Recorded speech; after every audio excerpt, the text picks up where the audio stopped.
High high কেডাইছে Payel তো শেষমেশ তুমি ইন্টারভিউ দিতে আইছো নাকি তুমি তো কইলেই হইতে আমি আপনার কি কমু আমি কখন কইলাম যে আমি ইন্টারভিউ দিমু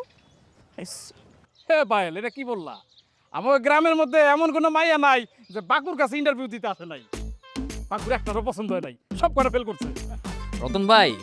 থাক সমস্যা নাই পাস দিয়ে দেই কোনো রকমের টাইনে টুনে 33-এ পাস দিয়ে দিলাম যাও তুমি পাস আমি কি এনে পরীক্ষা দিতে আইছি যে আমি পাস করুম পরীক্ষা দেওয়া লাগবে না তুমি অটো পাস ববের মার ভাড়া নেই আইস বাকু পায়েল হইল গিয়া কুত্তার লেন্দুরের মতো বেকা, মানে তাই না যতই সোজা করো সোজা আর হয় না, ওই বেকাই তাই। কুত্তার লেজ কেমনে সোজা করতে হয় এরা বাক্যর খুব আরে এরা জানা